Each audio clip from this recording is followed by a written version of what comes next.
Well, good morning and welcome to another Wine Steward video. Thank you again for watching these visual newsletters, we could call them. We do these about once a week just to let you know what's going on up here on the wine bar mezzanine, what's coming in the back door and hitting the shelf down there, what events we have coming up and so on. We do a lot here at the Wine Steward. We have to pay that rent. We are always trying to think of the new thing to offer to you as well. And with wine, that's pretty easy because the list is endless. The opportunities with wine in particular are crazy good. And besides that, we sell wonderful cheese, we sell spirits, we offer you great wines by the glass up here at the wine bar. So this video today is going to jump all over the place, albeit quickly, and tell you about a lot of new stuff going on around here, including this. We love white Burgundy, and you have come to love it too. It's very interesting that, let's say 15 years ago, the most popular Chardonnay we were selling would have been a really rich, buttery, oaky style, and the preferences have kind of flipped. Yes, we still sell some of those, and in fact, the Gregory Graham Chardonnay is back if you're interested in that style.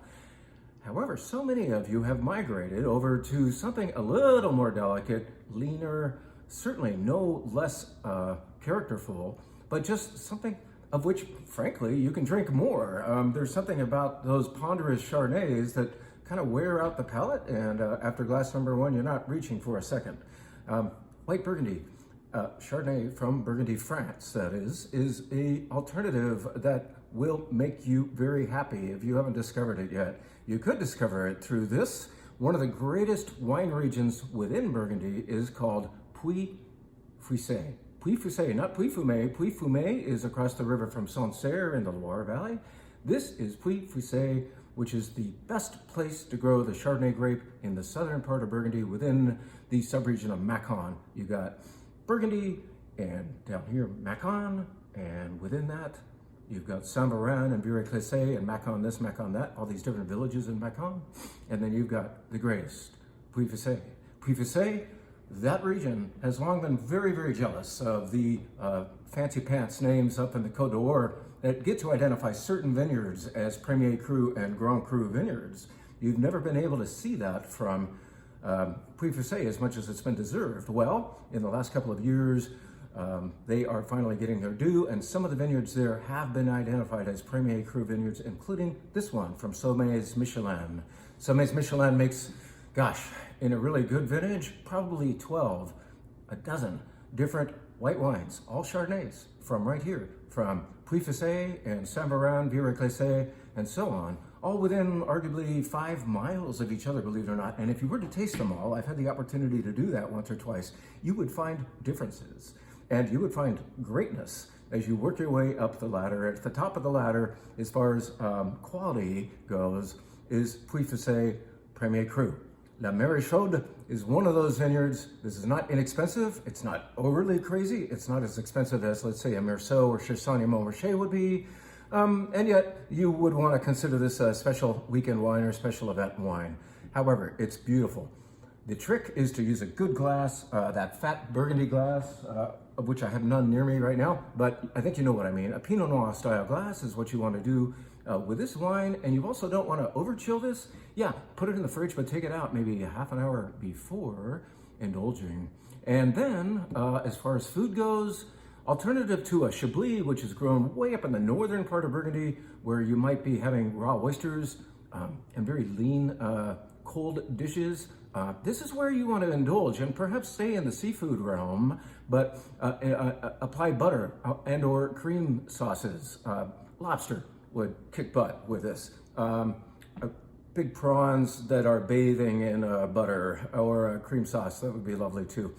Anyway, this bigger Chardonnay, albeit not as big as, let's say, Rombauer from California, is up to that task. So indulge in a beautiful white Burgundy that has just arrived. It's a nice one. Let's tell you about something else that's just arrived, a wine type that we frankly don't carry enough of here because I don't know what you anticipate from this grape variety called Cabernet Franc.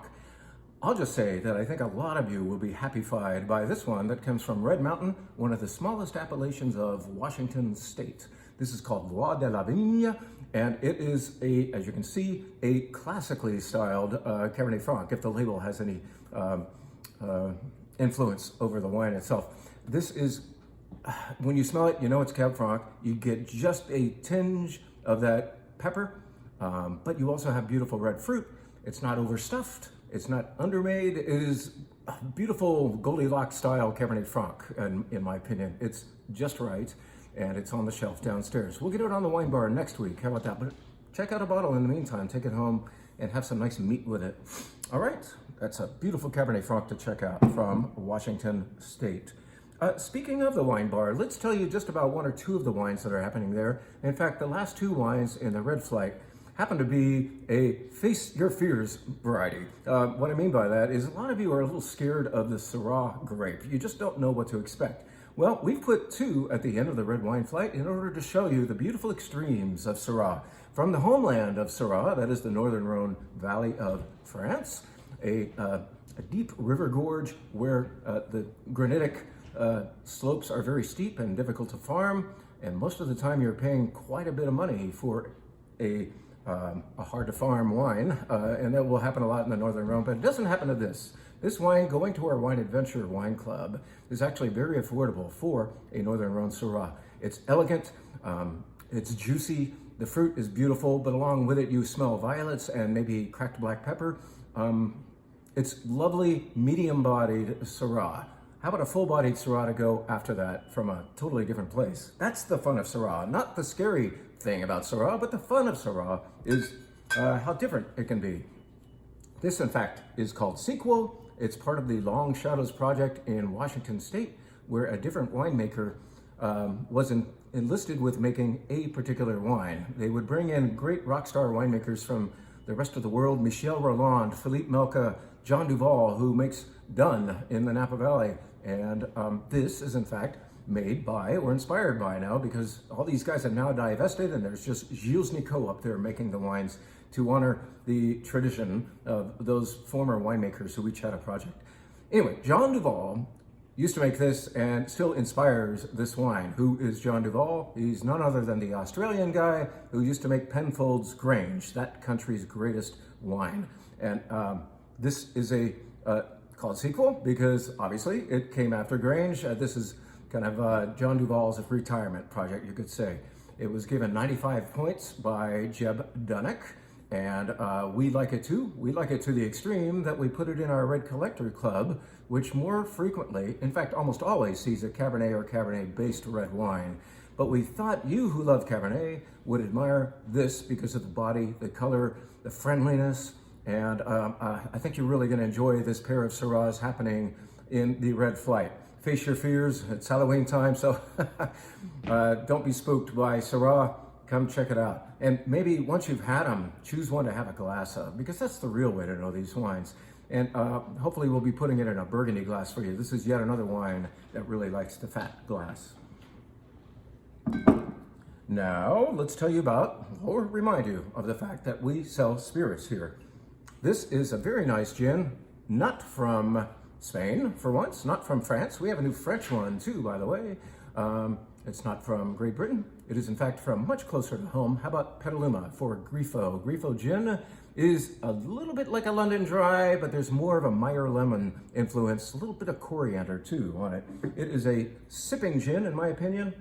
I won't sip it right in front of you, but I can say that smelling this, probably better with a piece of ice in it, just one. And having it on its own. Some gins qualify for that experience. So I think you could do that with Grifo. If you're a gin lover, you ought to check out Grifo from Petaluma, California. How about that? What else can we tell you? Let's remind you that we're in the cheese business. We're in all kinds of businesses, aren't we? This is probably too much cheese for you, but we will in fact be chopping this up later today. Katiana will get the knife out and carefully cut you beautiful wedges of this Pecorino Sardo. What does that mean, Pecorino? Meaning it's made with the milk of pecoras, or pecori, you could say. Those would be sheep. So this is a sheep's milk cheese, Sardo. What does that mean? That means it is from Sardinia. Sardinia makes beautiful Pecorino. Pecorino Sardo indicates the fact that it's that sheep's cheese from Sardinia, and it can come in different ages. This is kind of a medium age, so it's a fairly firm cheese. It comes even harder than this, almost to the degree of Parmigiano Reggiano, and it can come soft as well. But we think this is the place where most people would like it. Try the Pecorino Sardo once we've chopped it up, okay? And how about telling you, without a prop, I don't have a bottle of Spanish wine to put in front of you, but we have finally decided what our next event will be and when it will be. It will be on a Tuesday evening. That's a Tuesday evening, November 4th. And we have talked to Eric already and confirmed that he will be able to make paella for this event.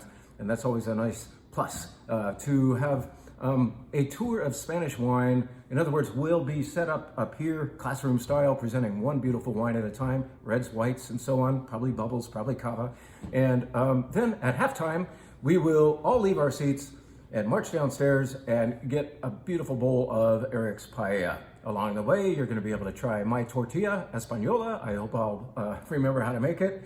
And then you can also order a cheese and charcuterie platter, which will have typical tapas on it as well. So an all Spanish night, including Eric's paella and tortilla española by yours truly. This is an event that always sells out, so sign up early and often, okay? Just like voting. One more thing to tell you, and that'll rid you of me.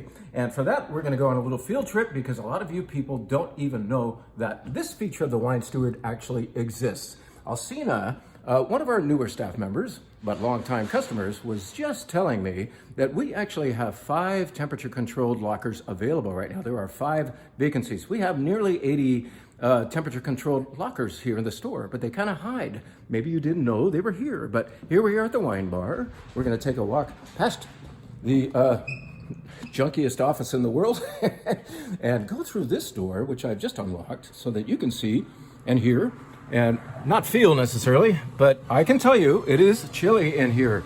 And this is where, in fact, we have all of these cages upstairs and down. I don't know if this is working.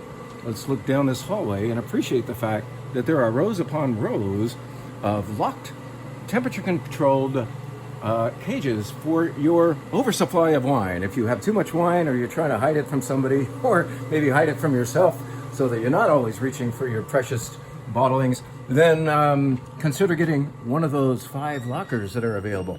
We are nearly always at or near capacity with this, and so this is one of the first time in a long time I've been able to announce that there are lockers available and let those of you who didn't know we had such a thing, that we do.